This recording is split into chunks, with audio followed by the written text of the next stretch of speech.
कक्षा 11वीं के सभी विद्यार्थी ध्यान दें। आज की इस क्लास में हम देखिए इतिहास का यहाँ पे सेट ए कंप्लीट करेंगे। पूरे मोस्ट इम्पोर्टेंट क्वेश्चन बताऊंगी मैं आपको वार्षिक परीक्षा के लिए, तो भरोसा रखें, पूरा वीडियो लास्ट तक जरूर देखें। और देखिए 4 सेट के द्वारा हम हमारे प्रश्नों को कंप्लीट करेंगे, तो जिसमें से आज हम सेट ए पढ़ेंगे और 3 सेट और भी मैं आपको बताने वाली हूँ। तो अगर आपको वास्तव में अच्छे अंक चाहिए तो वीडियो में लास्ट तक बने रहें और पूरे प्रश्नों को अच्छे से कंप्लीट जरूर करें। तो चलिए बढ़ते हैं बिना किसी देरी के हम हमारे प्रश्नों की ओर। ये आपका पहला प्रश्न, सही विकल्प चुनिए। तो पहला है, रोमन साम्राज्य की राजकीय भाषा थी, तो इसका आंसर आएगा आपका लैटिन। दूसरा है पेपायरस है, तो क्या है, पेपायरस एक पौधा है। तीसरा है, चंगेज खान का प्रारंभिक नाम क्या था, तो तेमुजीन। चौथा है, कैथेड्रल नगर किस देश में है, तो इसका आएगा फ्रांस। पांचवा है, सूक्ष्मदर्शी का आविष्कार किसने किया था, तो इसका आंसर आएगा रोजर बेकन। और छठा है, नानकिंग की संधि कब हुई थी, तो 1842 ईस्वी में हुई थी। तो यहाँ से आपको अच्छे से सारे प्रश्नों का स्क्रीनशॉट लेना है और कंप्लीट कर लेना है पूरे प्रश्नों को। यहाँ से भी आप अच्छे से कंप्लीट कर ले इनको। अब चलिए हम बढ़ते हैं हमारे अगले प्रश्न की ओर। तो देखिए पूरे प्रश्नों के आंसर भी मैं आपको पीडीएफ के द्वारा दूंगी, तो सारे प्रश्नों को अच्छे से कंप्लीट करना है आपको। और ये आपका दूसरा प्रश्न, रिक्त स्थानों की पूर्ति कीजिए। तो पहला है, ओल्ड टेस्टामेंट डेडेस पुस्तक का भाग है, तो इसका आंसर आएगा बाइबिल। दूसरा है, रोम आधुनिक डेडेस देश में स्थित है, तो इसका आएगा इटली। तीसरा है, समांती समाज में कृषि दासों को डेडेस कहा जाता है, तो इसका आंसर आपको कंप्लीट कर लेना है।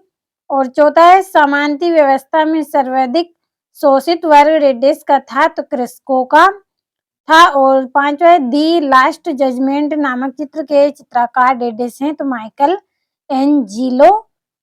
और छठा है, बैंक ऑफ जापान की स्थापना वर्ष डेडेस में हुई थी, तो इसका आंसर भी आपको कंप्लीट कर लेना है। और इंग्लिश मीडियम वाले बच्चे आप इंग्लिश में ट्रांसलेट कर लें। और ये आपका तीसरा प्रश्न यहाँ पे जोड़ी, तो पहली है अशुर्भ नेपाल, तो इसकी जोड़ी आएगी आपकी असीरिया। और दूसरी है सिनेका, तो इसकी जोड़ी आएगी रोमन दार्शनिक। तीसरा है यास, तो यास की जोड़ी आएगी चंगेज खान की विधि संहिता। चौथा है फिफ्थ, तो इसका आंसर आएगा लॉर्ड द्वारा नाइटस को प्रदत्त भू क्षेत्र। और टिथ, तो टिथ की जोड़ी आ रहेगी आपकी चर्च द्वारा किसानों से लिए जाने वाला कर। और जेम्स कुक, तो इसका आंसर आएगा न्यू साउथ वेल्स। तो ये आपका यहाँ पे तीसरा प्रश्न कंप्लीट। और ये यहाँ से आपकी जोड़ी, तो कंप्लीट कर लेना है पूरे प्रश्नों को। और ये आपका चौथा प्रश्न है, एक वाक्य में उत्तर। तो पहला है, मेसोपोटामिया में हैंगिंग गार्डन किस शासक ने स्थापित कराया था, तो नेबूचा रेजार ने।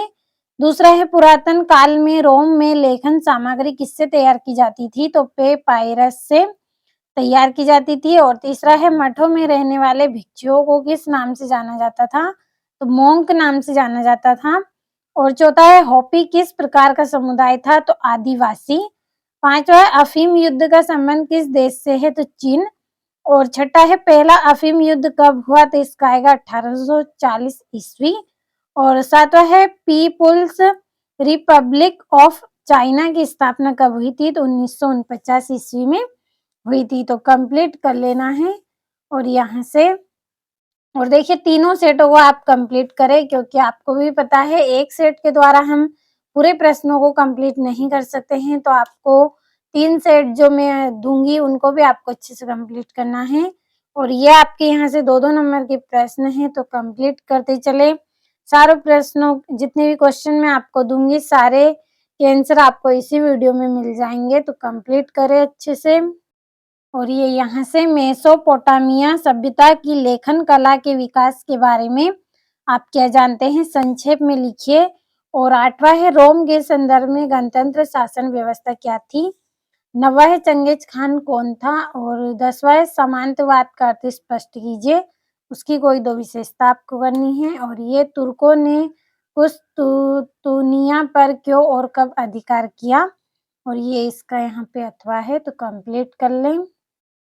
और ये आपका 12वां पूर्ण जागरण से आपका क्या तात्पर्य है? नेटिव शब्द का अर्थ समझाना है। और अमेरिका में रेड इंडियन कौन थे? और कन्फ्यूशियस की विचारधारा ने चीनी लोगों पर क्या प्रभाव डाला? और रोमन साम्राज्य में दासों की स्थिति का वर्णन करना है 3 नंबर में। और ये इसका यहाँ पे अथवा है तो कंप्लीट कर ले। पूरे मोस्ट इम्पोर्टेंट क्वेश्चन बताए हैं। देखिएगा आपके नंबर पूरे ही आपको मिलने वाले हैं, कोई कमी नहीं रही है आपकी वार्षिक परीक्षा की तैयारी में। तो कंप्लीट आपको अच्छे से कर लेना है पूरे प्रश्नों को। और ये आपका 17वां यास की अवधारणा को स्पष्ट करना है। और यूरोप में राष्ट्रीय राज्यों के उदय के कोई 4 कारणों का वर्णन करना है। और जापान में मेजी काल की प्रमुख उपलब्धियों की विवेचना करनी है। तो देखिए पूरे प्रश्नों को आप अच्छे से कंप्लीट करें। और ये आपका 22वां गोल्ड रश के बारे में लिखिए। और विश्व के राजनीतिक मानचित्र में निम्नलिखित स्थानों को आपको दर्शाना है। रोम, इराक, पेरू और मक्का। तो 4 नंबर का प्रश्न कंप्लीट कर लें आप पूरे प्रश्नों को अच्छे से।